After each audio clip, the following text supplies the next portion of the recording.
Hello friends, welcome to लक्ष्य academy Indore. तो आज हमारे मैनेजमेंट विषय पर आगे बढ़ते हुए हम यूनिट नंबर 2 में बात करेंगे हेनरी फेयोल की। जी हाँ, मिस्टर हेनरी फेयोल, जिन्होंने मैनेजमेंट के क्षेत्र में बहुत ही इंपॉर्टेंट कंट्रीब्यूशन दिया है। जैसा कि आप सभी जानते हैं, हम यूनिट नंबर 2 में प्रबंध के सिद्धांत पढ़ रहे हैं। प्रबंध के सिद्धांत यानी प्रिंसिपल ऑफ मैनेजमेंट। और प्रिंसिपल ऑफ मैनेजमेंट में हम एक प्रिंसिपल पिछली क्लास में पढ़ चुके हैं जिसका नाम था साइंटिफिक मैनेजमेंट। इट मींस वैज्ञानिक प्रबंधन। और ये साइंटिफिक मैनेजमेंट एफ.डब्ल्यू. टेलर द्वारा दिया गया था। और एफ.डब्ल्यू. टेलर को पढ़ने के बाद आज की क्लास में हम उस दूसरे व्यक्तित्व को पढ़ेंगे जिनका नाम है हेनरी फेयोल। क्योंकि एफ.डब्ल्यू. टेलर का साइंटिफिक मैनेजमेंट जो हमने पढ़ा पिछली क्लास में, वही प्रबंधन का पहला सिद्धांत था, फर्स्ट प्रिंसिपल था। तो आज हम बात करेंगे हेनरी फेयोल की। जैसा कि आप जानते हैं, पिछली क्लास में बताया था, जो एफ.डब्ल्यू. टेलर थे वो अमेरिका के एक मैकेनिकल इंजीनियर थे। और आज जिनकी बात होगी Henry Fayol. Henry Fayol France के एक माइनिंग इंजीनियर थे। और हेनरी फेयोल ने जो भी प्रिंसिपल दिए हैं, और इसके पहले जो आपने टेलर पढ़ा है, टेलर के प्रिंसिपल और हेनरी फेयोल के प्रिंसिपल, दोनों को आप क्लासिकल प्रिंसिपल मानेंगे। तो इसको नोट कर लीजिएगा कि जो आपने साइंटिफिक मैनेजमेंट पढ़ा था एफ.डब्ल्यू. टेलर का, और आज जो आप फेयोल पढ़ने जा रहे हैं, फेयोल ने भी जो सिद्धांत दिए हैं, इन दोनों सिद्धांत को क्लासिकल प्रिंसिपल्स माना जाता है। हिंदी वाले बोलेंगे शास्त्रीय सिद्धांत हैं। टेलर के प्रिंसिपल और फेयोल के प्रिंसिपल दोनों ही शास्त्रीय सिद्धांत हैं, क्लासिकल प्रिंसिपल्स। अब ये क्लासिकल प्रिंसिपल्स क्यों हैं, आगे चलकर आपको समझाएंगे। और आज सबसे पहले ये बताएंगे कि हेनरी फेयोल में आपको पढ़ना क्या है। हेनरी फेयोल में मुख्य रूप से आपको 14 सिद्धांत पढ़ना है। There are 14 principles.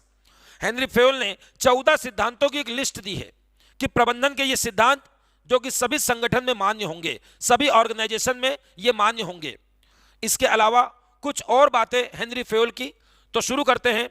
Henri Fayol ने क्या क्या मैनेजमेंट में कंट्रीब्यूशन दिया है, आप उसको 3 डायमेंशन में पढ़ेंगे। 3 डायमेंशन में सबसे पहला, हेनरी फेयोल ने यह बताया कि कोई भी औद्योगिक उपक्रम होगा, इंडस्ट्रियल अंडरटेकिंग होगा, कोई भी कंपनी होगी, उसमें क्या क्या होता है, उसकी एक्टिविटीज को उन्होंने 6 प्रकार से डिवाइड किया है। There are 6 activities in any industrial undertaking. तो सबसे पहले हम पढ़ेंगे औद्योगिक उपक्रम की गतिविधियां। लिख लीजिए, औद्योगिक उपक्रम की गतिविधियां मतलब एक्टिविटीज। इंग्लिश में लिखेंगे इंडस्ट्रियल अंडरटेकिंग जो होता है, कोई भी इंडस्ट्री जो होती है, उसकी कौन कौन सी एक्टिविटीज होती है। दूसरा हम पढ़ेंगे कि जो प्रबंधन होता है, मैनेजमेंट के क्या कार्य होते हैं। प्रबंधन के कार्य भी हेनरी फेयोल द्वारा बताए गए हैं। फंक्शंस ऑफ मैनेजमेंट, हम एक्टिविटीज पढ़ेंगे किसी इंडस्ट्रियल अंडरटेकिंग की। हम मैनेजमेंट के फंक्शंस पढ़ेंगे कि मैनेजमेंट के कौन कौन से फंक्शन हैं। और उसके बाद हम पढ़ेंगे मैनेजमेंट के सिद्धांत, जो हमारा मुख्य आज का टॉपिक है, प्रबंधन के सिद्धांत, जो कि 14 बताए गए हैं हेनरी फेयोल के द्वारा। हेनरी फेयोल जिन्होंने 14 प्रिंसिपल दिए हैं। तो आप क्या क्या याद रखेंगे। सबसे पहले हेनरी फेयोल ने किसी भी उद्योग की 6 एक्टिविटीज बताई है। देयर आर 6 एक्टिविटीज, ये आपको याद होनी चाहिए। प्रबंधन के 5 कार्य बताए हैं। There are 5 functions of management, ये भी आपको याद होना चाहिए, और पिछली क्लास में हम इसको पढ़ भी चुके हैं। और प्रबंधन के कुल मिलाकर 14 प्रिंसिपल्स बताए हैं। 14 प्रिंसिपल्स, 5 फंक्शंस एंड 6 एक्टिविटीज। तो लिख लीजिए। सबसे पहले एक्टिविटी की बात करें। एक्टिविटी में आपको कुछ याद रखना पड़ेगा, जैसे टेक्निकल एक्टिविटी। हिंदी में भी इंग्लिश में भी आप इसको ऐसे करें, इंग्लिश में करें। पहली तकनीकी गतिविधि, टेक्निकल। दूसरी सी से लिखेंगे कॉमर्शियल गतिविधि, हिंदी वाले वाणिज्यिक गतिविधि। अब इसको याद करा देंगे सूत्र बना के। टेक्निकल, फर्स्ट टेक्निकल यानी तकनीकी गतिविधियां। दूसरा कॉमर्शियल यानी वाणिज्यिक गतिविधियां। तीसरा फाइनेंशियल यानी वित्तीय गतिविधियां, फाइनेंशियल एक्टिविटीज। उसके बाद सिक्योरिटी यानी सुरक्षा संबंधी गतिविधि। इसके बाद मैनेजमेंट यानी प्रबंधकीय गतिविधि, मैनेजेरियल जो प्रबंधकीय कार्य हैं वो। और लास्ट है अकाउंटिंग एक्टिविटीज। अकाउंटिंग मतलब बीकॉम के स्टूडेंट समझते हैं, अकाउंट्स यानी लेखांकन। हिंदी में लिख देते हैं तकनीकी वैसे आप इसको इंग्लिश में याद करेंगे, तकनीकी गतिविधियां, वाणिज्यिक गतिविधियां, वाणिज्यिक, उसके बाद वित्तीय, वित्तीय, उसके बाद सुरक्षा संबंधी गतिविधि, उसके बाद मैनेजमेंट यानी प्रबंधन, प्रबंधकीय, प्रबंधकीय गतिविधियां, और लास्ट में अकाउंटिंग मतलब लेखांकन, लेखांकन। आप इसको याद कर लेंगे और इसका एक फॉर्मूला बना लेंगे, जैसा कि आप बना सकते हैं टास्क, TASK। अब टास्क की स्पेलिंग में के आता है, मगर आप इसको सी लगा लीजिए ताकि हमको याद हो जाए। टास्क, और जो आप रेडियो सुनते हैं उसको FM बोला जाता है, FM। तो आपको याद रखना है टास्क FM, सभी लोगों को सूत्र याद रखना है। यदि वो पूछेगा कि हेनरी फेयोल ने औद्योगिक उपक्रम की, किसी इंडस्ट्री की कितनी एक्टिविटी बताई है, आपको बोलना है देयर आर 6 एक्टिविटी, और उसका सूत्र बना के रखना है टास्क FM। क्या याद रखना है? Task FM। T से टेक्निकल, A से अकाउंटिंग, S से सिक्योरिटी, C से कॉमर्शियल, F से फाइनेंशियल, और M से मैनेजमेंट या मैनेजरियल। ये 6 एक्टिविटीज हैं। मतलब वो बोलते हैं कोई सा भी ऑर्गेनाइजेशन हो इसमें यही एक्टिविटीज होती हैं। तो ये 6 एक्टिविटीज याद रखने के बाद हम चलते हैं प्रबंधन के कार्य पर। अब आप पिछली क्लास में याद करें, जो पहली क्लास थी मेरी, सबसे पहली क्लास, उसमें हमने कुछ डेफिनेशंस पढ़ी थी, और उन परिभाषाओं में हमने हेनरी फेयोल की भी परिभाषा पढ़ी थी। और हेनरी फेयोल बोलते हैं कि प्रशासन के मुख्य रूप से 5 ही कार्य हैं। तो लिख लेते हैं कौन से। पहला कार्य है प्लानिंग। प्लानिंग का मतलब योजना बनाना या नियोजन। इस प्लानिंग पर अगली क्लास हमारी एक वीडियो आएगी, एक पर्टिकुलर प्लानिंग एक टॉपिक भी है। दूसरा है ऑर्गेनाइजेशन।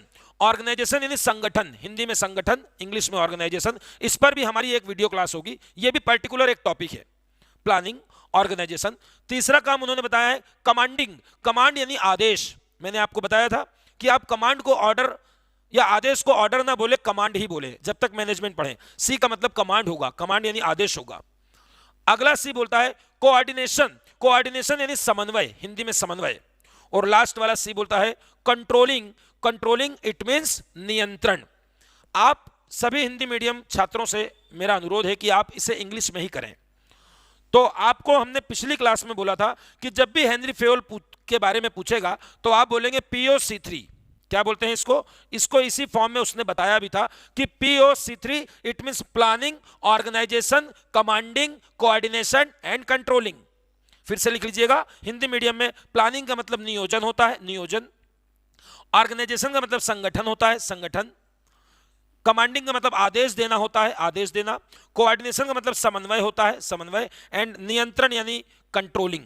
ये 5 फंक्शन जब भी आपसे पूछेगा कि हेनरी फेयोल ने प्रबंधन के कौन कौन से कार्य बताए हैं, तो आप बोलेंगे POC3 बताया है सर ने। और सी से आप कंफ्यूज ना होंगे, क्योंकि सी से और भी चीजें बनती हैं। जैसे यहां पर कमांडिंग है, कंट्रोलिंग है, कोऑर्डिनेशन है, आप और कोई चीज ना इसमें मिक्स करें। और दूसरी बात, औद्योगिक गतिविधियां कितनी बताई हैं, तो आपको सूत्र बना के दिया है, आप याद रखेंगे टास्क FM। क्या याद रखेंगे? Task FM। और टास्क की स्पेलिंग ऐसे लिखेंगे TASC, के नहीं लिखेंगे। Technical, accounting, security, commercial, F का मतलब फाइनेंशियल, और M का मतलब मैनेजेरियल। ये हो गया छोटा छोटा 2 कंट्रीब्यूशन। मगर वास्तव में हेनरी फेयोल में जो हम पढ़ेंगे वो ये है। उन्होंने 14 कौन से प्रिंसिपल दिए हैं, और हर प्रिंसिपल का आपको मीनिंग समझ में आना चाहिए कि ये क्या होता है। जैसे unity of command, unity of direction, ऐसे कई इंपॉर्टेंट प्रिंसिपल्स हैं। और इनमें रही बात तो प्लानिंग की, ऑर्गेनाइजेशन की, कोऑर्डिनेशन की और कंट्रोलिंग की, इसकी हमारी पर्टिकुलर एक क्लास आएगी। यानी ये पर्टिकुलर एक टॉपिक भी है। नियोजन एक टॉपिक है, ऑर्गेनाइजेशन एक टॉपिक है, स्टाफिंग टॉपिक है, उसके बाद कंट्रोलिंग है, कोऑर्डिनेशन है, और भी टॉपिक्स हैं, leadership, motivation, communication, decision making. ये सब टॉपिक्स हैं जिस पर आगे क्लासेस मिलेंगी। तो शुरू करते हैं हेनरी फेयोल के 14 प्रिंसिपल। आप इसको नोट कर लीजिए। तो शुरू करते हैं हेनरी फेयोल के 14 प्रिंसिपल। 14 प्रिंसिपल पढ़ने के पहले हेनरी फेयोल का वो मैसेज जो उन्होंने दिया है कि ये जो 14 प्रिंसिपल्स की लिस्ट है, आप इसको पूरी लिस्ट ना समझें। उन्होंने एक प्रयास किया है कि ये कॉमन प्रिंसिपल हैं, मगर उन्होंने ये भी बताया है कि ये लिस्ट पूरी नहीं है, इसमें जोड़ या घटाव हो सकता है। मतलब आपके ऑर्गेनाइजेशन में जाते हैं तो आप इसमें कुछ प्रिंसिपल कम या ज्यादा कर सकते हैं। पहली बात तो ये कि ये संपूर्ण लिस्ट नहीं है। और दूसरी बात, ये जो प्रिंसिपल हैं हूबहू ऐसे के ऐसे ही आपके ऑर्गेनाइजेशन में अप्लाई नहीं होंगे। यानी ये फ्लेक्सिबल होते हैं, ये लचीले होते हैं। इसका मतलब आप अपनी परिस्थिति के अनुसार आप अपनी परिस्थिति के अनुसार इसमें चेंज भी कर सकते हैं। ये दोनों बातें याद रखेंगे कि लिस्ट जो दी जा रही है 14 प्रिंसिपल की, ये कंप्लीट लिस्ट नहीं है, इसमें जोड़ घटाव आप कर सकते हैं, जोड़ना घटाना। और दूसरी बात, जो प्रिंसिपल हैं ये बहुत कठोर नहीं है, रिजिड नहीं है, ये फ्लेक्सिबल हैं, आपकी कंडीशंस, आपकी सिचुएशंस के अकॉर्डिंग इनमें चेंज हो सकता है। और तीसरी बात, वो बोलते हैं संगठन के 14 सिद्धांत इसीलिए दिए जा रहे हैं कि बिना सिद्धांतों के, विदाउट प्रिंसिपल्स, आप अंधकार में रहते हैं, आप अव्यवस्था में रहते हैं, कि बिना सिद्धांतों के आप अंधकार में रहते हैं। इसीलिए जो सिद्धांत होते हैं ये रास्ता दिखाने वाले लाइट पोल हैं, ये रास्ता दिखाने वाले प्रकाश स्तंभ हैं। मगर आगे क्या बोलते हैं कि रास्ता उसी को दिखाते हैं जो पहले से बंदरगाह का रास्ता जानता हो। मतलब ये प्रकाश स्तंभ उसी की हेल्प करेंगे जो पहले से रास्ता जानता हो। कहने का तात्पर्य यह है कि ये आपको मार्गदर्शन देते हैं, मगर इनको कैसे अप्लाई करना है ये आपकी परिस्थिति पर निर्भर करता है। तो शुरू करते हैं हेनरी फेयोल के 14 प्रिंसिपल। सबसे पहले प्रिंसिपल का नाम है कार्य विभाजन। कार्य विभाजन क्या होता है? कार्य विभाजन, और आप ब्रैकेट में लिख सकते हैं विशिष्टीकरण।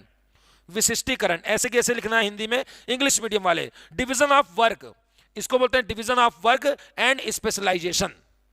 Division of work and specialisation. क्या बोला है फेयोल साहब ने? फेयोल साहब ने बोला कि आपके ऑर्गेनाइजेशन में जो भी फंक्शंस होते हैं पहले तो आप उनको प्रॉपर डिवाइड करिए। हर काम को अलग अलग डिवाइड करना ही डिवीजन ऑफ वर्क है। डिवीजन ऑफ वर्क मतलब हर काम के अलग अलग टुकड़े करिए और उसको अलग अलग डिवाइड करिए। कार्यों का विभाजन, it means division of functions. और फिर जब आप कार्यों को डिवाइड कर लें तो हर कार्य के लिए जो बंदा आएगा, काम करेगा, जो व्यक्ति, वो स्पेशलाइज होना चाहिए उस कार्य में। यानी वो बात करते हैं कि पहले कार्यों का विभाजन करिए, कार्यों को अलग अलग ग्रुप्स में बनाइए, ये कार्य अलग है, ये फंक्शन अलग है, ये फंक्शन अलग है। और फिर हर ग्रुप के लिए, हर फंक्शन के लिए पर्टिकुलर एक स्पेशल व्यक्ति को अपॉइंट करिए। स्पेशलिटी या विशेषज्ञीकरण की बहुत बात करते हैं ये। तो इसका मतलब ये बोलते हैं कार्यों का बंटवारा करिए और हर कार्य को एक स्पेशलाइज द्वारा, एक विशेषज्ञ द्वारा किया जाना चाहिए। यानी कार्य विभाजन से ये विशिष्टीकरण चाहते हैं, स्पेशलाइजेशन बाय वर्क डिवीजन। तो ये इनका पहला प्रिंसिपल है, इसमें समझाने जैसा कुछ भी नहीं है। दूसरा प्रिंसिपल है प्राधिकार और उत्तरदायित्व। ये सारे शब्द आपके आएंगे, प्राधिकार एंड उत्तरदायित्व। इंग्लिश में आप इसको लिखेंगे authority and responsibilities. Authority and responsibilities. हम कुछ शब्दों को एक ही समझते हैं। जैसे मैं आपसे पूछता हूं अधिकार क्या है, प्राधिकार क्या है, तो आप कहेंगे एक ही है, अधिकार एंड प्राधिकार, बट अलग अलग शब्द हैं, अलग अलग शब्द है। ये प्राधिकार है, इंग्लिश में इसको अथॉरिटी बोलते हैं, और जो अधिकार होता है इंग्लिश में उसको राइट्स बोलते हैं। तो what are difference between rights and authority? तो उसको समझाया गया है कि एक होता है प्राधिकार, मतलब मैं संगठन में कोई व्यक्ति हूं, मैं मैनेजर हूं, तो मेरे कुछ अधिकार होंगे, मेरे कुछ अधिकार होंगे, और यदि मेरे पास अधिकार हैं तो पक्की बात है कि मेरी कुछ रिस्पॉन्सिबिलिटीज भी होगी ऑर्गेनाइजेशन के प्रति। उनका कहना यह है कि प्राधिकार और उत्तरदायित्व दोनों में प्रॉपर रेशो बनाना होना चाहिए। प्रॉपर रेशो मतलब बैलेंस। आप जब प्राधिकार का यूज करते हैं तो आपकी कुछ ना कुछ अथॉरिटी भी होती है। तो उनका कहना यह है कि जो प्राधिकार हैं, प्राधिकार और उत्तरदायित्व, प्राधिकार और उत्तरदायित्व में प्रॉपर बैलेंस होना चाहिए, उचित संतुलन होना चाहिए। और वो ये बोलते हैं कि मुख्य रूप से प्राधिकार जब आता है तो अपने साथ रिस्पॉन्सिबिलिटीज को भी लाता है। मतलब यदि आप किसी काम के लिए ऑथोराइज्ड हैं तो आप किसी काम के लिए रिस्पॉन्सिबल भी होंगे। मतलब ये बोलते हैं कि प्राधिकार के साथ उत्तरदायित्व अपने आप ही आ जाता है, और प्राधिकार और उत्तरदायित्व दोनों का उचित संतुलन होना चाहिए, दोनों का रेशो प्रॉपर होना चाहिए। और प्राधिकार के बारे में क्या बोलते हैं? प्राधिकार क्या है? What is authority? तो बोलते हैं आदेश देने का अधिकार, राइट ऑफ कमांडिंग, यही है अथॉरिटी। तो लिख देते हैं प्राधिकार क्या है? आदेश देने का अधिकार, आदेश देने का अधिकार। और दूसरी बात क्या है? एंड उसको मनवाने की शक्ति, उसको मनवाने की शक्ति। देख लीजिए कितने शब्द जो रहे, ये पावर है और ये अथॉरिटी, सॉरी राइट है। Power, right is equal to यहां पर क्या रहा है? अथॉरिटी। तो याद रखिए, आदेश जो कमांड दे रहे हैं, आदेश देने का अधिकार मेरे पास है, मैं मैनेजर हूं, और उसको मनवाने की शक्ति है मेरे पास। तो ये दोनों मिलकर क्या कहलाते हैं? प्राधिकार कहलाते हैं। और इसके अलावा उन्होंने क्या बोला है कि प्राधिकार के साथ प्राधिकार के साथ ही क्या जुड़ा हुआ है, प्राधिकार के साथ उत्तरदायित्व भी जुड़ा हुआ है। ये दोनों एक दूसरे से अलग नहीं है, बल्कि एक दूसरे से समानुपातिक है, एक दूसरे के प्रोपोर्शनल हैं। तो लिख देते हैं दोनों समानुपातिक हैं, समानुपातिक है। मैथ्स में आप पढ़ते हो अनुपात और समानुपात। तो ये हो गया इनका दूसरा प्रिंसिपल, अथॉरिटी एंड रिस्पॉन्सिबिलिटी। तीसरे प्रिंसिपल का नाम है डिसिप्लिन, अनुशासन। अब ये अनुशासन का मतलब क्या बताते हैं? अनुशासन के बारे में ये बात करते हैं कि कर्मचारियों में और प्रबंध में दोनों में डिसिप्लिन प्रॉपर होना चाहिए। जैसे कोई कंपनी घाटे में चल रही है और घाटे को कवर करने के लिए कंपनी ये चाहती है कि एक समझौता किया जाए मजदूरों से यानी कर्मचारियों से, कि आप लोग प्लीज 8 घंटे के बजाय हमारी कंपनी में 10 घंटे काम करें, 2 घंटे ज्यादा, और वो 2 घंटे ज्यादा जो आप काम करेंगे उसका हम आपको एक्स्ट्रा कुछ भी नहीं दे पाएंगे क्योंकि हमारी कंपनी लॉस में है। मगर हाँ, यदि आप लोग 2-2 घंटे ज्यादा काम करते हैं तो जो हमारा लॉस है, ये घाटा हो रहा है, ये घाटा हमारा कवर हो जाएगा और हमारी स्थिति वापस अच्छी हो जाएगी। मगर जब स्थिति अच्छी हो जाएगी तो हम आपकी सैलरी बढ़ा देंगे, आपकी वेजेस बढ़ा देंगे। मतलब ये कि एक वादा किया जा रहा है, मैनेजमेंट वर्कर से एक वादा कर रहा है। तो बोल रहे हैं कि जो भी आपस में तुम लोग वादे करो, कॉम्प्रोमाइज करो, एग्रीमेंट करो, इसको प्रॉपर निभाओ भी जरूर। तो इसीलिए वो बोलता है डिसिप्लिन में रहो, मतलब मैनेजमेंट को और वर्कर्स को दोनों को एक दूसरे के समझौते जो होते हैं, एग्रीमेंट्स, उसको प्रॉपर ईमानदारी से निभाना चाहिए। और यदि कोई नहीं निभाता है तो जुडिशियल एनफोर्स भी होना चाहिए, यानी न्यायिक रूप से वो लागू हो, प्रतिबद्ध हो कि जो नहीं करेगा उसको दंड भी मिलना चाहिए, जो एग्रीमेंट या समझौते के अनुसार कार्य नहीं करेगा। तो इसमें आपको याद रखना है कि अनुशासन के लिए, डिसिप्लिन के लिए उन्होंने 3 बातें इंपॉर्टेंट बताई है। तो डिसिप्लिन में 3 बातें क्या बोलते हैं? वो बोलते हैं सबसे पहला तो पॉइंट नंबर ए ये है कि हर लेवल पर आपके रिलेशनशिप अच्छे होना चाहिए कर्मचारियों से। तो लिख देते हैं हर स्तर पर श्रेष्ठ संबंध। It means good relationship between any levels, good relationship, अच्छे संबंध होना चाहिए। दूसरी बात क्या बोलता है? दूसरी बात बोलता है स्पष्ट एंड निष्पक्ष समझौते। स्पष्ट और निष्पक्ष समझौते क्या मतलब होता है इसका मतलब जो भी आपके बीच एग्रीमेंट हो रहा है कर्मचारी और मैनेजमेंट के बीच में, वो क्लियर हो एंड फेयर हो। Clear and fair agreement. तो लिख देते हैं स्पष्ट और निष्पक्ष समझौते। तीसरी बात बोलता है जो भी आप एग्रीमेंट कर रहे हैं वो न्यायिक रूप से लागू भी हो, जुडिशियल लागू हो। तो न्यायिक रूप से लागू प्रतिबंध, इसको याद रखेंगे, न्यायिक रूप से लागू प्रतिबंध का मतलब वहां पर दंड है, पनिशमेंट, दंड मतलब जो बात नहीं सुनेगा एग्रीमेंट का, जो तोड़ेगा उसको दंड भी दिया जाएगा।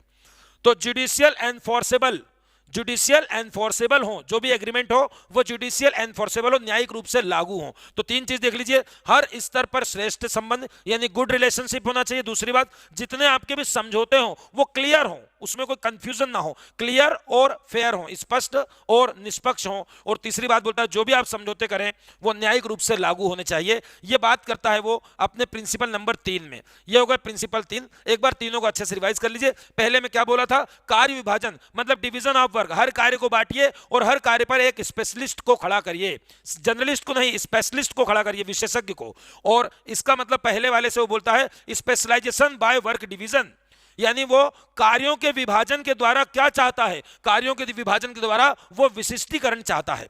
दूसरा, प्राधिकार और उत्तरदायित्व, वो ये बोलता है कि प्राधिकार के साथ उत्तरदायित्व जुड़ा हुआ है, दोनों में प्रोपोर्शनल रिलेशनशिप है, समानुपातिक संबंध है। जितने प्राधिकार होते हैं उतना ही किसी व्यक्ति का रिस्पॉन्सिबिलिटी भी होती है।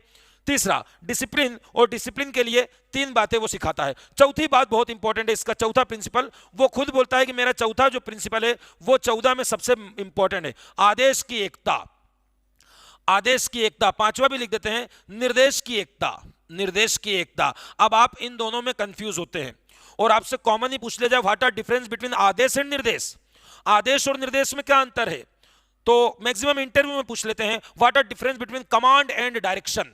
तो आपको मैं बताता हूं what is unity of command and what is unity of direction. English में लिख लेंगे unity of command and unity of direction. तो इसके बारे में बात करें, क्या होता है यूनिटी ऑफ कमांड? सीधी सी बात है, ये बोलते हैं यूनिटी ऑफ कमांड में, पहला वाला बता रहे हैं कि एक मैं कर्मचारी हूं, मुझको किसी एक ही व्यक्ति से आदेश मिलना चाहिए। मतलब मेरे ऊपर जो मैनेजर है, जो भी मेरा सीनियर है, केवल एक ही व्यक्ति मुझको आदेश दे और मैं एक ही व्यक्ति के प्रति रिस्पॉन्सिबल रहूं। अच्छा, यदि आपको मेरी पिछली क्लास याद आ रही हो तो एफडब्ल्यू टेलर बोल रहा था, टेलर ने बोला था कि एक व्यक्ति को 8 मैनेजर से आदेश मिलना चाहिए, 4 इधर से 4 इधर से। आपको याद आ रहा हो पिछला, मतलब वो बात करता है कि एक कर्मचारी को 8 मैनेजर आदेश देंगे और फेयोल उसका उल्टा बोल रहा है। फेयोल बोल रहा नहीं, इसमें वो कंफ्यूज होता है। एक व्यक्ति को एक ही व्यक्ति आदेश देगा और वो व्यक्ति अपने उसी सीनियर के प्रति रिस्पॉन्सिबल होगा। This is unity of command. तो लिख देते हैं यूनिटी ऑफ कमांड का मतलब क्या है, आप समझ गए होंगे। एक कर्मचारी को एक ही व्यक्ति या एक ही प्रबंधक या मैनेजर से आदेश मिले, प्रबंधक से आदेश मिले और वो उसी के प्रति रिस्पॉन्सिबल हो। क्यों ऐसा बोल रहे हैं? आप पटवारी बन के गए हैं, आप किसके प्रति रिस्पॉन्सिबल हैं? आपको आदेश कौन देगा? नायब तहसीलदार देंगे, कभी पता चले आपको दूसरे विभाग का व्यक्ति देगा, तीसरा देगा। आप बोले किसकी मानूं और किसकी ना मानूं। वो बंदा बोल रहा है 10% डिस्काउंट दे दो और वो दूसरा बंदा बोल रहा है नहीं 5% से ज्यादा डिस्काउंट मत दो, तो आप कंफ्यूज हो जाएंगे, इससे सिस्टम बिगड़ जाएगा। इसीलिए हेनरी फेयोल बोलता है मेरा सबसे इंपॉर्टेंट प्रिंसिपल है यूनिटी ऑफ कमांड, यानी एक व्यक्ति को एक ही व्यक्ति से आदेश मिलना चाहिए। दूसरी बात, यदि ऐसा नहीं होगा तो बड़ा सिस्टम खराब हो जाएगा। ए बी सी, वो क्या बोलता है कि यदि यूनिटी ऑफ कमांड को आपने उल्लंघन कर दिया, इसको नहीं माना, तो आपका पूरा सिस्टम गड़बड़ हो जाएगा। क्या क्या होगा? व्यवस्था अस्त व्यस्त हो जाएगी, व्यवस्था बिगड़ जाएगी, पूरा सिस्टम बिगड़ जाएगा। एक, यदि किसको नहीं मानेंगे? यदि इसको नहीं मानेंगे, ये सबसे इंपॉर्टेंट प्रिंसिपल बताता है वो, व्यवस्था बिगड़ जाएगी, आपका जो प्राधिकार है, अधिकार है, अथॉरिटी है, उसका प्रभाव समाप्त हो जाएगा। तो लिख देते हैं प्राधिकार, अथॉरिटी का इफेक्ट खत्म, प्राधिकार का प्रभाव समाप्त हो जाएगा। और क्या बोलता है? और ये बोलता है जो आपके ऑर्गेनाइजेशन की स्टेबिलिटी है, जो स्टेबल है, स्टेबिलिटी भी खराब हो जाएगी। स्टेबिलिटी मतलब इंग्लिश में, हिंदी में स्थायित्व को खतरा होगा, स्थायित्व को खतरा होगा, प्राधिकार समाप्त हो जाएगा, उसका इफेक्ट, और व्यवस्था सारी बिगड़ जाएगी और अनुशासन संकट में पड़ जाएगा, जिस पे हमने तीसरे नंबर बात की। चौथा नंबर अनुशासन संकट में पड़ जाएगा। ये किसके उल्लंघन की बात कर रहा है? यूनिटी ऑफ कमांड के, कि आप लोग यूनिटी स्टार लगाते हैं, यूनिटी ऑफ कमांड यदि नहीं होगी तो व्यवस्था बिगड़ जाएगी, अनुशासन संकट में पड़ जाएगा और जो प्राधिकार है उसका इंपैक्ट खत्म हो जाएगा और स्टेबिलिटी को भी खतरा होगा, स्टेबिलिटी भी डेंजर जोन में जाएगी। ये था इसका यूनिटी ऑफ कमांड। अब बात करते हैं यूनिटी ऑफ डायरेक्शन की। What is unity of direction? और आपसे किसी भी एग्जाम में, पीएससी तक एग्जाम में आपसे पूछ सकता है कि आदेश और निर्देश में क्या अंतर होता है। आदेश और निर्देश में क्या अंतर हो? लगते तो सब एक जैसे हैं, मगर जब मैनेजमेंट पढ़ो तो सब अलग हो जाता है। जैसे अभी बताया, अधिकार अलग है और प्राधिकार अलग है, वैसे आदेश अलग है और निर्देश अलग है। अब निर्देश की एकता क्या बोलती है? ध्यान देना, निर्देश की एकता बोलती है कि यदि कोई डिपार्टमेंट है वो एक ही प्रकार की एक्टिविटीज कर रहा है, purchase department, sale department, marketing department, ये पर्टिकुलर इनकी एक्टिविटी एक ही प्रकार की हो, तो उनका एक ही मैनेजमेंट होना चाहिए, मैनेजर होना चाहिए। मतलब एक जैसी एक्टिविटी के लिए एक जैसा मैनेजर होना चाहिए। यहां ये नहीं बोल रहा है कि एक व्यक्ति के लिए, बोल रहा है एक जैसी एक्टिविटी होती है तो उनके लिए एक ही मैनेजर होना चाहिए, एक ही उनके लिए प्लान होना चाहिए। तो लिख देता हूं इसके बारे में क्या बोलता है। बोलता है समान उद्देश्य वाली गतिविधियों के समूह के लिए एक अध्यक्ष हो एंड एक ही योजना हो। इसको आप अच्छे से समझें तो मैं आपको एक शब्द में बताता हूं। इसको आप लिखेंगे वन हेड वन प्लान। क्या लिखेंगे? One head one plan. कोई एक प्लान है, उसके लिए एक ही हेड होना चाहिए, तो लिख लीजिए वन हेड वन प्लान। इसको इंग्लिश में ऐसे लिखते हैं, वन हेड और वन प्लान। मतलब पर्टिकुलर किसी प्लान के लिए एक ही हेड होना चाहिए, इसी को बोलते हैं वन हेड वन प्लान। अब दोनों में क्या अंतर है?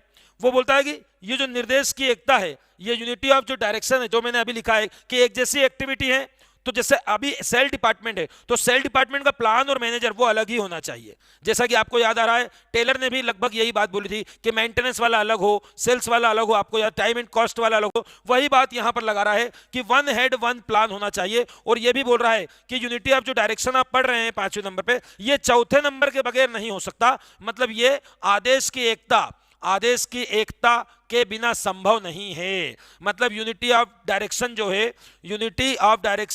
जो है वो यूनिटी ऑफ कमांड के बगैर पॉसिबल नहीं होगी। तो याद रखेंगे, इसके लिए इतना याद रखेंगे, एक ही योजना के लिए एक ही मैनेजर हो और एक ही प्लान हो, ताकि किसी प्रकार का कंफ्यूजन ना रहे। जैसे इसका उदाहरण दूं तो आपको कंपनी ने बोला है कि आप 10 करोड़ का सेल करिए, आप एक मैनेजर हैं और 10 करोड़ का सेल करने के लिए आपके पास एक डिपार्टमेंट, आपका जो डिपार्टमेंट है सेल वाला, वो बोल रहा है कि 10% डिस्काउंट दे दो, मैक्सिमम किसी कस्टमर को 10% डिस्काउंट दे दो। मगर जो फाइनेंस वाला है वो आपको बाउंडेड कर रहा है, बोले नहीं अभी फाइनेंस गड़बड़ चल रहा है, 5% से ज्यादा डिस्काउंट मत देना। तो आप बोलेंगे मैं टारगेट पूरा करने के लिए इसकी बात मानूं या फिर उसकी बात मानूं। इसलिए आपका जो मार्केटिंग वाला डिपार्टमेंट है या सेल वाला, इसमें यही बोल रहे हैं कि यदि सेल वाला डिपार्टमेंट है तो आपका प्लान और मैनेजर सेल वाले डिपार्टमेंट से ही आपके प्लान आने चाहिए, यानी वन हेड वन प्लान होना चाहिए। इसके बाद छठा प्रिंसिपल क्या बोलता है, बहुत ही इंपॉर्टेंट प्रिंसिपल है 6 नंबर का, सामान्य हितों को व्यक्तिगत हितों पर प्राथमिकता। इसका मतलब क्या होता है, बड़ा सा प्रिंसिपल है, सीधी सी बात है। वो बोल रहा है जो पर्सनल इंटरेस्ट है और जो ऑर्गेनाइजेशनल इंटरेस्ट है, इस पर क्या होगा, जनरल या ऑर्गेनाइजेशनल, जनरल इंटरेस्ट हैवी होंगे। जैसे संगठन का एक अपना उद्देश्य है, कंपनी का क्या उद्देश्य है कि कॉम्पिटिटिव लागत या कॉम्पिटिटिव कॉस्ट या कॉम्पिटिटिव सैलरी से मैं ज्यादा से ज्यादा प्रोडक्शन कमाऊं। और एक कर्मचारी का क्या उद्देश्य होता है कि काम कम करना पड़े और पैसा ज्यादा मिले। मतलब कर्मचारी अपना फायदा देख रहा है और कंपनी अपना फायदा देख रही है। इसके अलावा कई सारे लोग और हैं, जैसे शेयर होल्डर जो शेयर लेके बैठे हैं वो अपना फायदा देख रहे हैं, ठीक है ना। जैसे मार्केटिंग वाले वो अपना फायदा देख रहे हैं। तो बोल रहे हैं कि किसी भी व्यक्ति का फायदा या किसी ग्रुप का फायदा कंपनी से ऊपर नहीं होना चाहिए। सबसे ऊपर कौन होना चाहिए, कंपनी की प्राथमिकता होनी चाहिए। इसी को बोल रहा है जो सामान्य हित है, जनरल इंटरेस्ट जो है, जनरल इंटरेस्ट को इंडिविजुअल या व्यक्तिगत इंटरेस्ट से ऊपर होना चाहिए, उसको प्रायोरिटी देना चाहिए। तो लिख देते हैं इसको, इसमें कुछ समझाने का है नहीं, सीधी सी बात है कि किसी व्यक्ति का या व्यक्ति के समूह का जो हित है वो कंपनीज के हित से ऊपर नहीं होना चाहिए। इसको आप ऐसे भी समझ सकते हैं कि हमारा संविधान है जो सबसे ऊपर है। कोई भी दुनिया का, हमारे भारत का कोई भी कानून हमारे संविधान से ऊपर नहीं होना चाहिए। यदि कोई कानून और संविधान की लड़ाई हो जाए तो हमेशा संविधान को ऊपर रखें, सारे कानूनों को नीचे रखें। वैसे यह भी बोल रहा है कि जब कोई ऐसी बात आए कि लोगों के इंटरेस्ट टकराने लगे तो सबसे ऊपर किसको प्रायोरिटी देना चाहिए, कंपनी के या सामान्य हितों को सबसे पहले प्रायोरिटी देना चाहिए, यानी जनरल इंटरेस्ट को सबसे पहले प्रायोरिटी देना चाहिए। प्रिंसिपल नंबर 7 में सिंपल से बोलता है उचित पारिश्रमिक को आप समझते हैं वेजेस। जो सैलरी मिल रही है आपके वर्कर्स को, वो भी प्रॉपर होनी चाहिए। ऐसा नहीं कि आप मार्केट में पता लगाइए दूसरी कंपनीज क्या सैलरी दे रही हैं, आपको वो देखना पड़ेगा कि दूसरी कंपनी क्या सैलरी दे रही है। दूसरा आपको क्या देखना पड़ेगा कि एक कर्मचारी को मैं उतनी तनख्वाह दूं जितने से उसका घर परिवार अच्छे से चल जाए। तो बोलते हैं कि पारिश्रमिक डिसाइड करने के कई पैमाने हैं। देखिए लेबर यानी वेजेस डिसाइड करने के पैमाने क्या बताता है। पहला बोलता है जीवन की लागत का ध्यान रखें। जीवन की लागत मतलब एक व्यक्ति को आज की तारीख में क्या 5,000, 8,000, 9,000, 10,000 में घर चल सकता है? नहीं।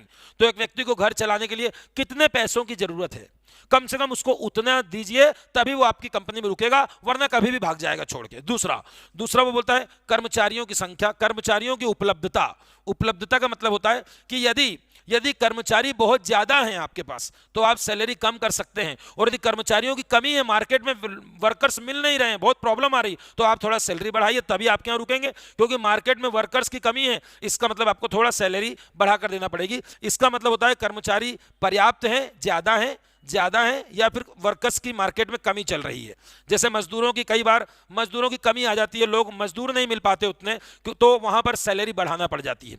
इसके अलावा क्या बोलता है, आप अपने, ऐसा नहीं कि आप उन्हीं का ध्यान दें, आप अपने ऑर्गेनाइजेशन की फाइनेंशियल स्टेटस भी तो देखिए कि आपकी कंपनी के पास कितना पैसा है, आप कितना दे सकते हैं। पता चले आपने सैलरी बहुत ज्यादा दे दी, उसी में डूब गए। तो ये बोल रहा है कंपनी का जो आपकी उद्योग है, आपका व्यवसाय है, व्यवसाय की आर्थिक स्थिति, इकोनॉमिकल स्टेटस, आर्थिक स्थिति, मतलब आपके बिजनेस की आर्थिक स्थिति क्या है आप ये भी देखिए, इस आधार पर भी आप वेजेस डिसाइड करें, सैलरी डिसाइड करें। मतलब सैलरी डिसाइड करने के लिए बोलता है वो कंपनी जीवन की लागत देखे कि एक मनुष्य कितने में अच्छे से घर चला पाएगा, कर्मचारियों की उपलब्धता देखिए, यानी कितने कर्मचारियों की कमी हो, यदि मार्केट में कमी हो तो सैलरी बढ़ाकर रखना पड़ेगा वरना भागेंगे, और जब मार्केट में बहुत हो जाए बेरोजगारी, लोग हर दिन आ रहे हैं हमको भी जॉब चाहिए हमको, तो फिर थोड़ा डाउन कर दीजिए, कंपनी ऐसे ही तो करती है। और तीसरा व्यवसाय की आर्थिक स्थिति, आप अपने कंपनी का आर्थिक स्टेटस भी देखिए। और चौथा बोलता है भुगतान की विधि। भुगतान की मतलब आप पेमेंट कैसे कर रहे हैं, मेथड ऑफ पेमेंट, भुगतान की विधि। भाई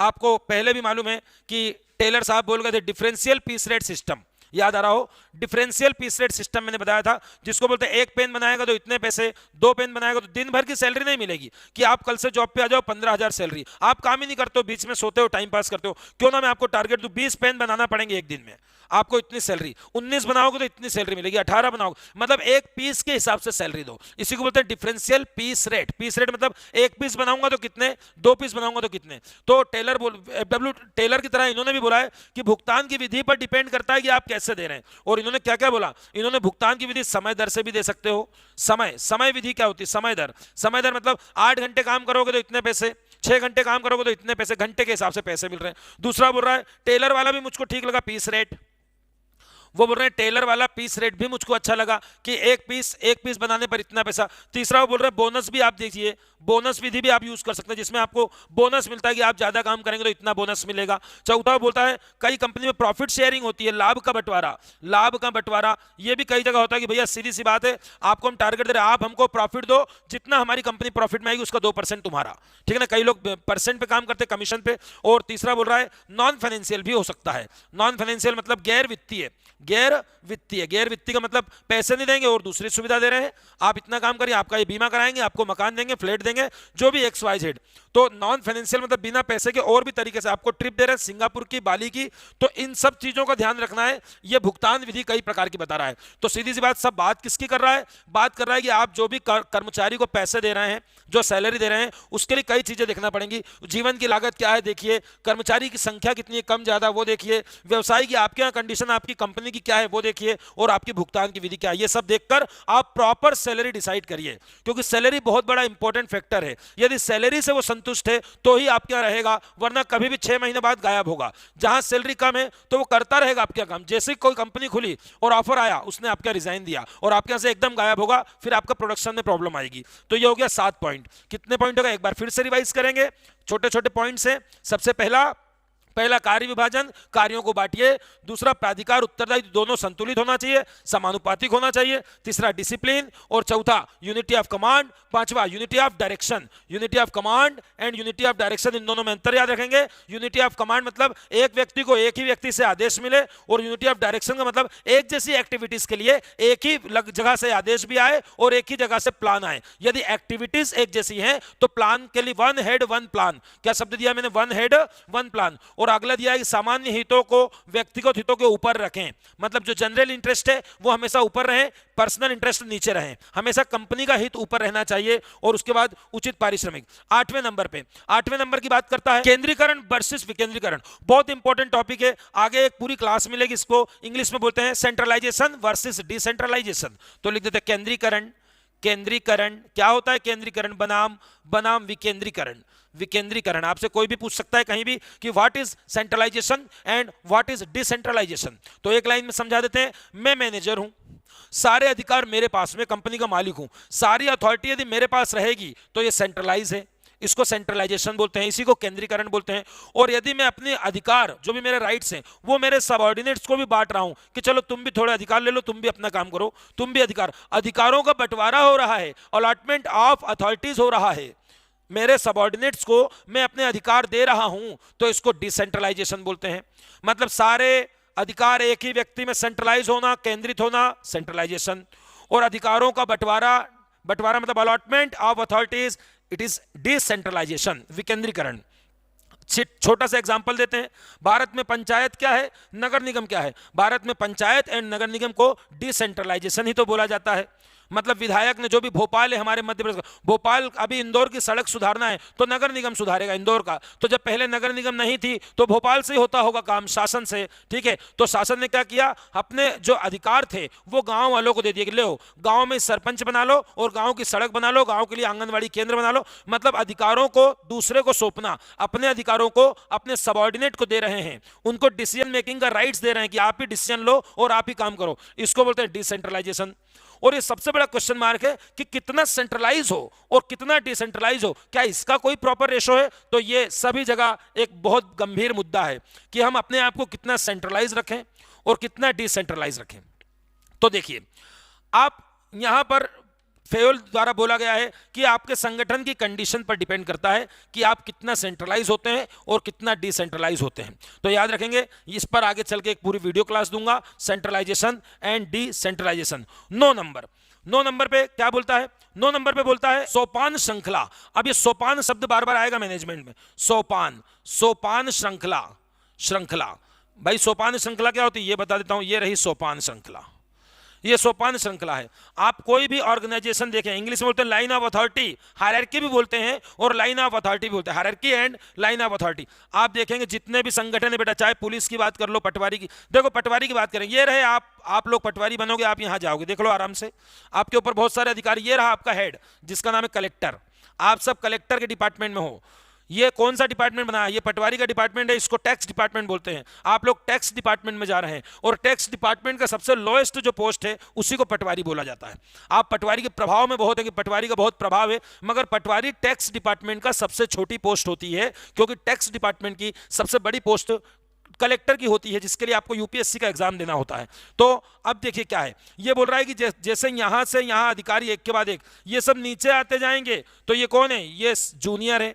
और ऊपर जाएंगे तो ऊपर से क्या आएगा बेटा? ऊपर से तो सर आदेश ही आएगा, कमांड, आदेश।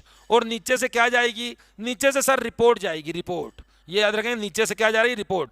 आप पटवारी होकर नायब तहसीलदार को आदेश देंगे क्या? नहीं, आप उसको रिपोर्ट करेंगे। नायब तहसीलदार आपको आदेश देगा कि ये काम करिए, ऐसा काम करिए, कमांड करेगा, ठीक है। तो ऊपर से आता है आदेश और नीचे से जाती है रिपोर्ट। तो टेलर बोलना क्या चाह रहे हैं, सॉरी फेयोल बोलना क्या चाह रहे हैं? फेयोल बोल रहे हैं कि सभी को आदेश भी एक लाइन से मिलना चाहिए, एक के नीचे एक, और सभी का जो कम्युनिकेशन है, कम्युनिकेशन में भी आप इसको लागू करें। मतलब मुझको कोई प्रॉब्लम है, मैं सीधे कलेक्टर के ऑफिस में घुस गया, मैं ये पटवारी, मेरा नाम ये सुनील और मुझको प्रॉब्लम है, तो कलेक्टर साहब बोलेंगे भैया तू तेरी प्रॉब्लम है तो तेरे हेड को बता, डायरेक्ट मेरे पास कैसे आया?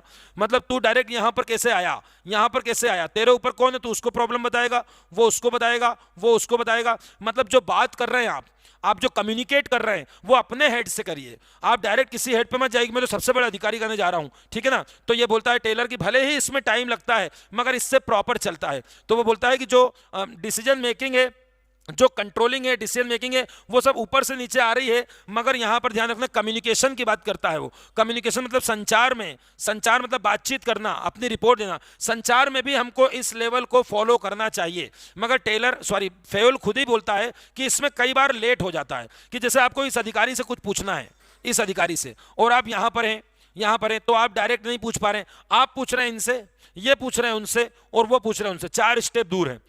तो फेयोल बोलता है कि इसमें कई बार लेट हो जाते हैं, जब कभी इमरजेंसी आ जाए तो आप इसको तोड़कर डायरेक्ट भी जा सकते हैं। मगर कब बोलता है? कभी कभी। वो बोलता है कभी कभी जब इमरजेंसी आती है तो आप इस लेवल को छोड़कर डायरेक्ट ऊपर के लेवल से कम्युनिकेट कर सकते हैं। कम्युनिकेट मतलब बातचीत या संप्रेषण कर सकते हैं। ये हो गया आपका अगला। अब नेक्स्ट कौन सा बचा है? नेक्स्ट आपका आता है सोपान श्रृंखला के बाद 10वें नंबर पर क्रम व्यवस्था। क्रम व्यवस्था क्या है? बहुत अच्छी है क्रम व्यवस्था, जैसा कि टेलर ने भी बताया था। क्रम व्यवस्था मतलब सीक्वेंस ऑर्डर। सीक्वेंस ऑर्डर क्या है बेटा? देखिए सीक्वेंस ऑर्डर, भाई सीधी सी बात है, 2 प्रकार का सीक्वेंस ऑर्डर होता है, लिख देते हैं यहां पर 2 प्रकार का। एक होता है फिजिकल यानी भौतिक, और दूसरा होता है सामाजिक या मानवीय।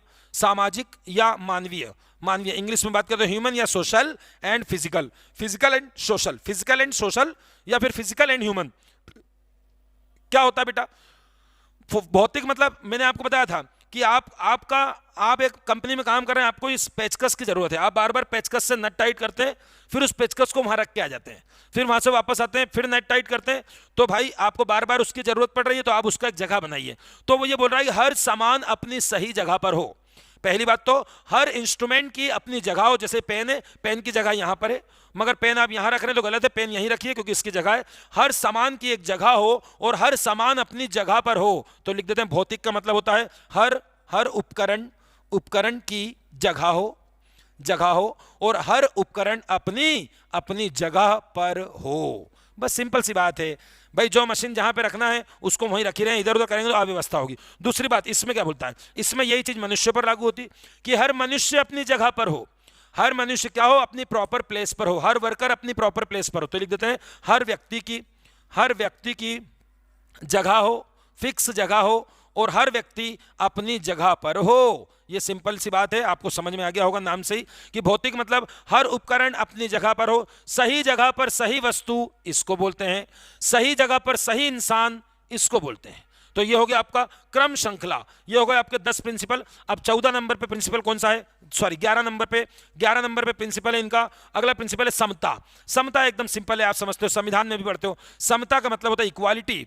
इक्वालिटी मतलब सबके बीच में समान व्यवहार होना चाहिए, बिल्कुल सही। जो भी कर्मचारी हैं इनको ये विश्वास होना चाहिए कि हमारा जो मैनेजर है वो हम सबके लिए एक जैसा है, कोई भेदभाव नहीं, कोई पार्शियलिटी नहीं करना चाहिए। तो सिंपल सी बात है, ये तो हम संविधान में भी सीखते हैं, आर्टिकल 14 में सीखते हैं, 15 में, 16, 17, 18, पहला जो अधिकार है राइट टू इक्वालिटी, उसमें हम यही सीखते हैं। तो वो बोल रहा है कि सब में समानता होनी चाहिए, सभी कर्मचारियों से एक जैसा व्यवहार किसका होना चाहिए, मैनेजर का होना चाहिए। एक मैनेजर का अपने कर्मचारियों के प्रति इक्वल व्यवहार होना चाहिए, इक्वल बिहेवियर होना चाहिए। मगर बात यह है कि यदि कोई काम नहीं कर रहा है, जैसा कि टेलर ने बताया था, कोई काम चोरी कर रहा है तो क्या उसको भी हम लाड़ से ही रखें, प्यार से ही रखें? नहीं, उसको थोड़ा डांटिए, उसको दंड दीजिए, पनिशमेंट दीजिए। तो यहां पर टेलर ये बोल रहा है कि हमेशा समानता नहीं रखना है, दंड भी है इसके साथ। दंड क्यों दिया जा रहा है? जो काम नहीं करेगा उसे पनिश करेंगे तो क्या होगा, जब उसको पनिशमेंट मिलेगा तो बाकी लोग खुश रहेंगे कि ठीक है हम लोग काम कर रहे हैं, ये नहीं कर रहा है तो इसको पनिशमेंट मिल रहा है। इसका मतलब हमारा मैनेजर बहुत अच्छा है, सबके लिए इक्वालिटी की बात करता है, सबके लिए समानता की बात करता है, सबके लिए निष्पक्षता की बात करता है, किसी प्रकार की कोई पार्शियलिटी की बात नहीं करता। दूसरी बात, इसका उदाहरण सबसे बेस्ट बता दें, ये तो चलो हम समानता किस आधार पर, धर्म के आधार पर समानता, लिंग के आधार पर समानता, आप पढ़ते हैं संविधान, धर्म, जाति, मूलवंश, लिंग, आप यही सब तो पढ़ते हैं। मगर यहां पर यह भी है कि राष्ट्र के आधार पर भी समानता रखें।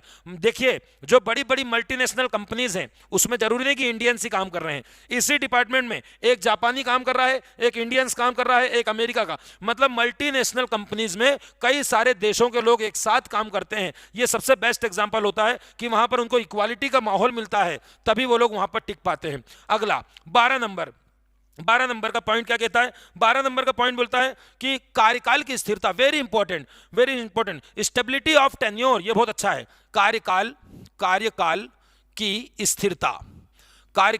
स्थिरता मतलब स्टेबिलिटी ऑफ टेन्योर।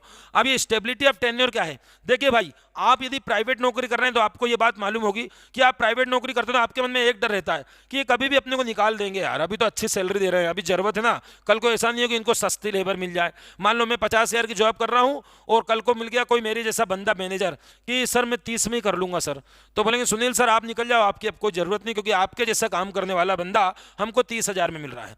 तो भाई मुझको कुछ तो सिक्योरिटी दो कि मैं आपका परमानेंट, आप बोलते हैं परमानेंट होने के लिए लड़ाई करते हैं गवर्नमेंट में, जितने भी मास्टर कर्मी होते हैं अस्थायी होते हैं, संविदा शिक्षक वगैरह सबकी आप यही कहानी देखते हैं।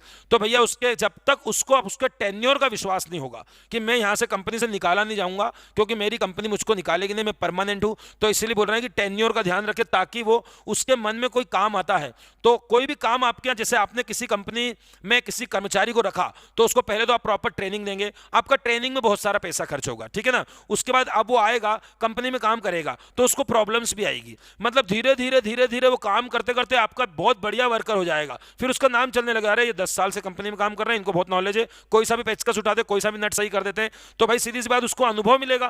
तो फेयोल साहब बोल रहे हैं कि यदि किसी व्यक्ति को एक्सपीरियंस होल्डर बनाना है तो उसको समय तो दीजिए, 1-2 दिन 4 महीने 6 महीने में वो एक्सपीरियंस थोड़ी मिलेगा उसको, वो जब 5 साल काम करेगा तो एक बंदा, जैसे आप कहीं पर 5 साल की जॉब कर लीजिए, उसके बाद जॉब छोड़ के जाइए दूसरी कंपनी में, जैसे आप बोलेंगे फलानी कंपनी में 5 साल या लेटर, तो वैसे वो रख लेगा, कुछ नहीं देखेगा, इंटरव्यू भी ज्यादा नहीं लेगा, वो बोलेगा 5 साल का एक्सपीरियंस है, सायाजी होटल से काम करके आया, वो होटल में काम मांग रहा है, तो आप दिखा दो ना 5 साल सायाजी में था, बात खत्म, तो इतना ही काफी हो जाएगा। इसलिए किसी वर्कर्स को अनुभवी बनाना है, एक्सपीरियंस होल्डर बनाना है, तो उसको क्या देना पड़ेगा, उसको टेन्योर देना पड़ेगा, टेन्योर की स्टेबिलिटी की, भाई तू निकाला नहीं जाएगा, तू खूब मन लगा के काम कर, खूब कंपनी को आगे बढ़ाने के लिए काम कर। तो इसी को बोलते हैं कार्यकाल की स्थिरता।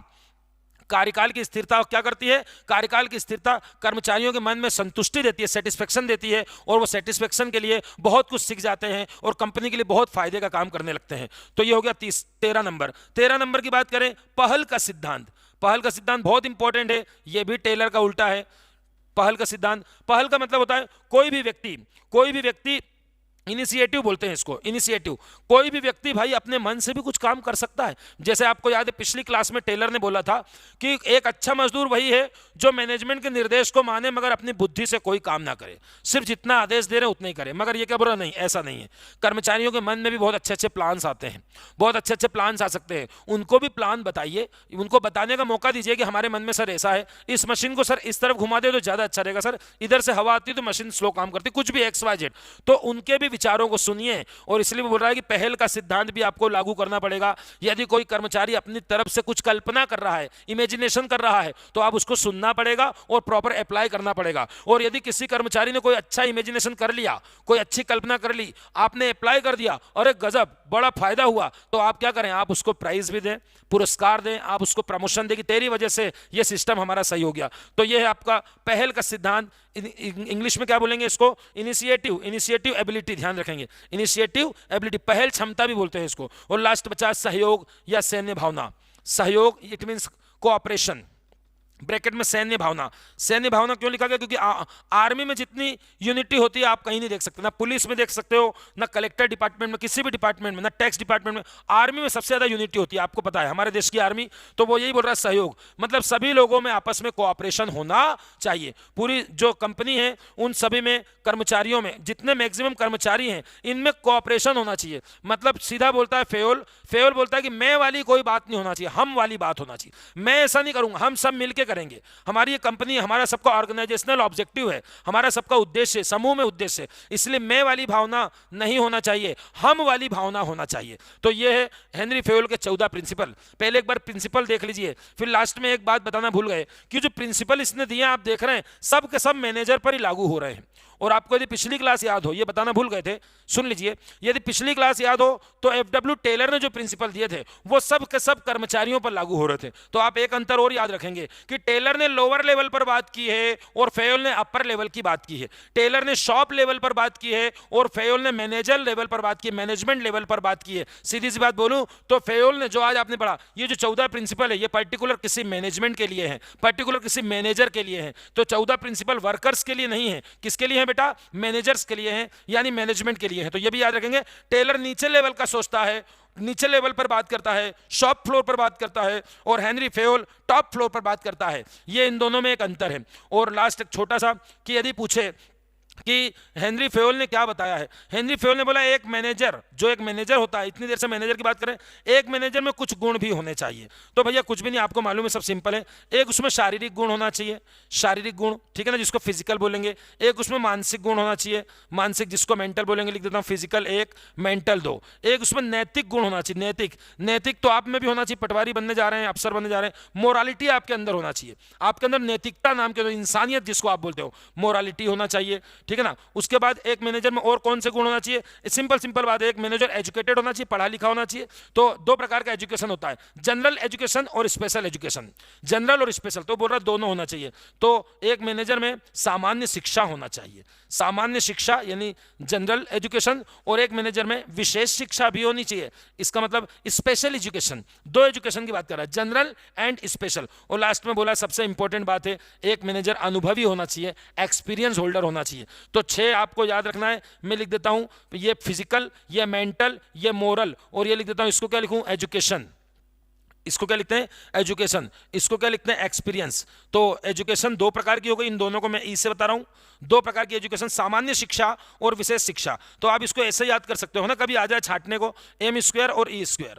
P के बाद M square and E square. एक मैनेजमेंट में कितने गुण हैं आपको मालूम पड़ जाएगा, P M square E square. वैसे तो ऐसे ही याद देते हैं, शारीरिक गुण होना चाहिए, दिमाग अच्छा होना चाहिए, नैतिक होना चाहिए, पढ़ा लिखा होना चाहिए, एक्सपीरियंस होना चाहिए। 5 चीज तो है, शरीर, शारीरिक क्षमता, एबल, मतलब शरीर से भी तो एबल होना चाहिए, बीमार एकदम ऐसा नहीं होना चाहिए कि कुछ काम नहीं कर पाए। मेंटल, दिमाग अच्छा होना चाहिए, मोरल, उसकी बुद्धि में नैतिकता बहुत होनी चाहिए लोगों के प्रति, और एजुकेट मतलब पढ़ा लिखा होना चाहिए, अनुभवी मतलब एक्सपीरियंस। ये हो गए FW टेलर, सॉरी बार बार टेलर का नाम आता है। ये होगा हेनरी फेयोल कंप्लीट। एक बार रिवाइज करिए आप, रिवाइज करेंगे इधर से चलिए। कार्य विभाजन यानी कार्यों का बंटवारा, और उसमें क्या करना है, स्पेशलाइजेशन करना है। दूसरा अथॉरिटी एंड रिस्पॉन्सिबिलिटी। तीसरा डिसिप्लिन। चौथा पांचवा जोड़ा बना लेना, आदेश की एकता और निर्देश की एकता। उसके बाद ये सामान्य हितों को ऊपर रखे, व्यक्तिगत हितों को नीचे रखे। उसके बाद सैलरी के बारे में काफी अच्छी बात बोली, सैलरी प्रॉपर होना चाहिए, वेजेस प्रॉपर वेजेस। इधर सेंट्रलाइजेशन वर्सेस डिसेंट्रलाइजेशन, केंद्रीकरण और विकेंद्रीकरण, इसका प्रॉपर रेशो होना चाहिए। और सोपान श्रृंखला मतलब ऊपर से एक के बाद एक स्टेप पर ही आप कम्युनिकेट करें, डायरेक्ट किसी से कम्युनिकेट ना करें।